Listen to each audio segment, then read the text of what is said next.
Okay, karon atong tukion ang usa ka istorya nga, gikan pa gyud sa sinugdanan. Usa ka istorya bahing sa gahom, sa garbo, og sa pinakaunang rebelyon. Kini ang sugilanon sa pagkahulog ni Satanas. Paminaw ninyo aning mga pulunga ha. Gipakitaan ako sa Ginoo nga si Satanas kanhi pinasidunggan nga anghel sa langit sunod kang Hesus. Grabe di ba? Huno-huna aragod na Dili lang siya basta-basta nga anghel.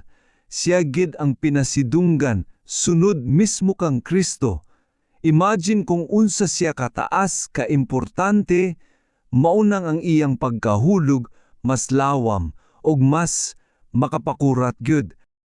Og tan-awa ra ninyo ni, klaro kaayo no, usara kapag tan-aw, makita dayon nimo ang tibuok istorya, ang dakong pagbago, gikan sa pagkahalangdon, nahimong gipalayas, gikan sa pagkamalipayon, nahimong puno sa pagdumot. So ang dakong pagutana, unsay nahitabo? Unsaon man pagkahitabo nga ang usa ka binuhat nga naa sa pinakataas nahulog man sa pinakalawom? Sige, atong susihon. Sige, so aron masabdan natong ang tanan, kinahanglan jud ka mo balik sa sinugdanan. Sa wala pa ang tanang kasamok, sa wala pa ang rebelyon, kinsa man jud diya ni siya. Mao ni siya sa sinugdanan. Hingpit kuno ang lawas.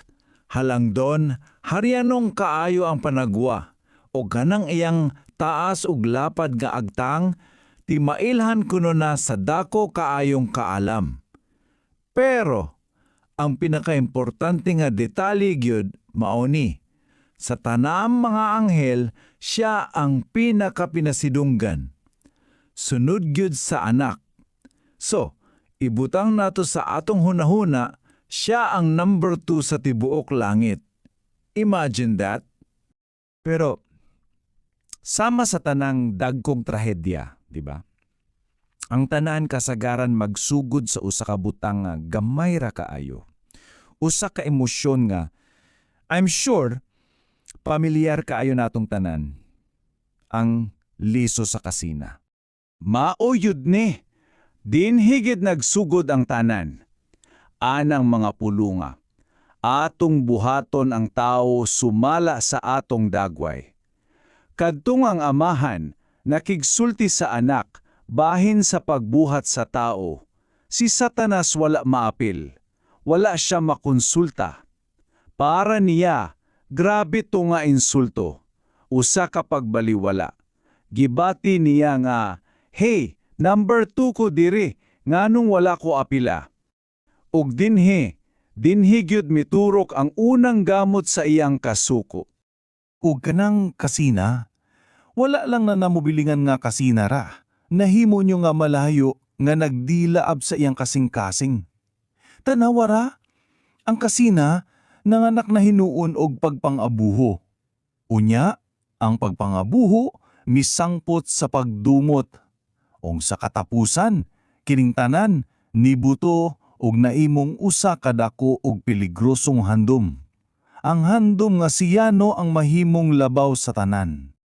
So, walay ni nahitabo jud overnight, ha? Dunag yung mga lakang. Step 1, nagsugod sa hilom nga kasina. Step 2, kana naimong dakong ambisyon nga siya na ang musunod sa Ginoo.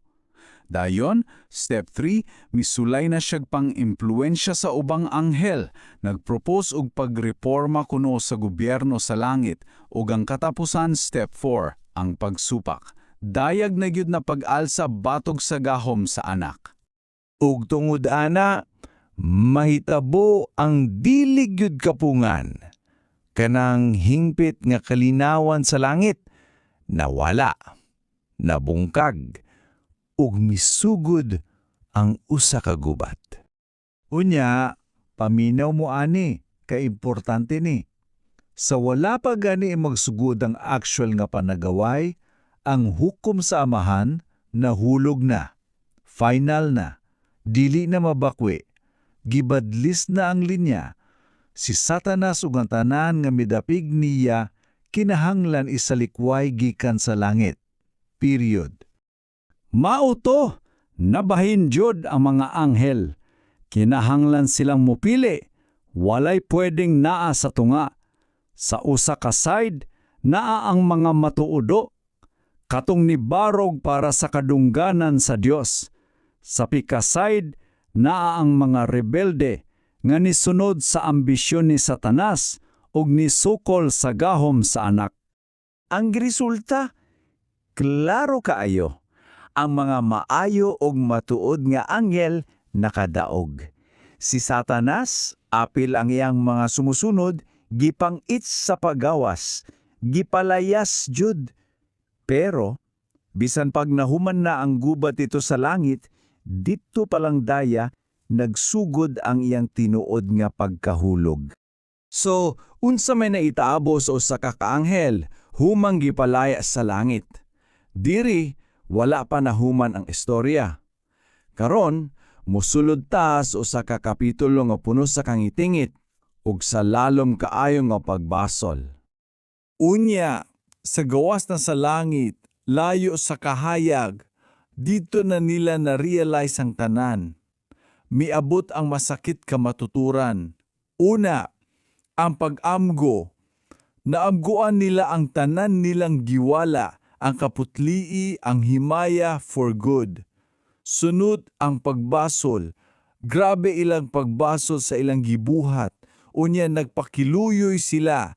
Naghilak, naghangyo nga unta dawaton sila pagbalik. Apan ang katapusan pagsalikway. Ulahi na ang tanan. Pero ngano man, nganong dili na jud pwede? Simple ra ang tubag. Kaya ang pagdawat nilag balik, sama ra gibutang nimo pag-usab sa peligro ang tibuok langit. Dili na mapapas ang sala sa ilang kinaayuhan, you know? Ang liso sa rebelyon na anajid silang kasing-kasing, dili na matambalan. Maunang, ang desisyon, final na gyud. Okay, so sarado na jud ang pultahan sa langit para sa niya. Pero wala siya ni hunong. Naa siya'y nakitaan nga bag-ong target. Usa ka bag-ong linalang, ang bag-ong paborito sa Diyos. Og mao kini ang nahimong iyang bag-ong battlefield. Kita, dinhi sa kalibutan. Ug dinhi gyud nahitabo ang labing kuyaw nga pagpagbago sa iyang kinaya. Ang iyang pagbasol sa dihang nawala na gyud ang tanang paglaom, nahimo na hinuong lunsay nga pagdumot. Malis siya.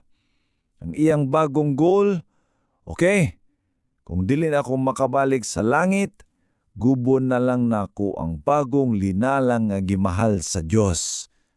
Kita, ang mga tao. Unya, naghimo siyag estratelya. Dili na ni pinaagi sa kusog ha, kundi pinaagi sa limbong. Tuso kayo. Una, dili siya magpakita sa iyang tinuod nga hitsura. Dayon, magtanom siyag pagduha-duha sa atong mga huna-huna, bahin sa pulong sa Dios.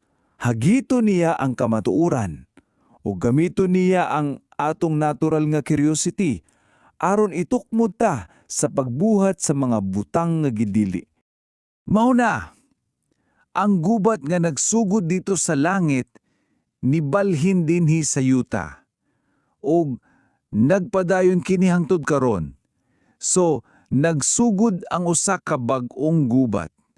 Pero ang pangutana, para kang kinsaman gud ni. Nining dakong away tali sa maayo og daot, asa man kamubarog.